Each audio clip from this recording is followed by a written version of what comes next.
Tens of thousands of people have staged a third day of protests in Turkish towns and cities.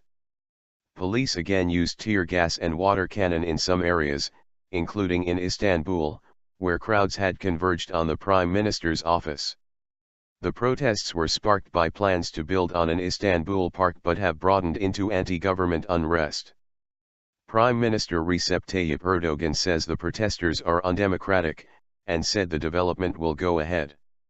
He has accused opposition parties of provoking the demonstrations, which represents the most sustained anti-government unrest for a number of years.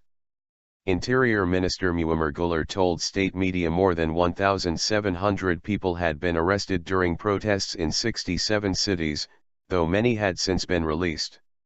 Hundreds of people are reported to have been injured in the clashes. Barricades.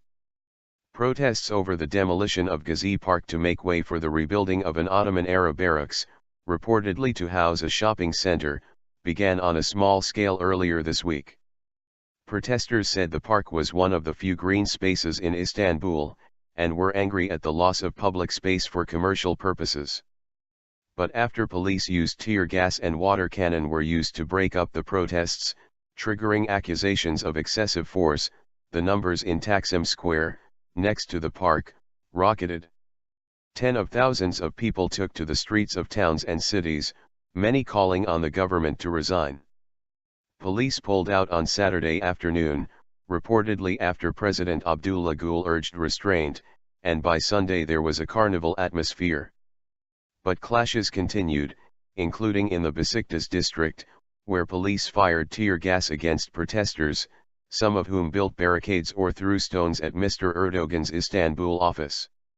In Ankara, police fired tear gas at thousands of protesters who were attempting to march on the Prime Minister's office there. There were further reports of tear gas in Izmir, on the Aegean coast, and in Adana in the south. The BBC's James Reynolds in Istanbul says the protests reflect the public's anger with the Turkish government, which they believe is becoming increasingly authoritarian. They fear Mr. Erdogan's Justice and Development Party, AKP, is trying to impose conservative Islamic values on the officially secular country and infringe on their personal freedoms, our correspondent says. A few looters. Last week the government quickly passed legislation curbing the sale and advertising of alcoholic drinks, which analysts say alarmed secularists. Many felt insulted when he defended the legislation by calling people who drink alcoholics. In a televised interview on Sunday, Mr. Erdogan, in power since 2002, denied accusations of being a dictator, saying he was a servant of the people. He said the protests were being provoked by the opposition Republican People's Party, CHP, and that those taking part were trying to undermine democracy, dismissing them as a few looters. Mr. Erdogan also criticized social media, through which the protests have been coordinated and discussed, calling Twitter a curse and an extreme version of lying. The crackdown has been condemned by rights groups and by the U.S.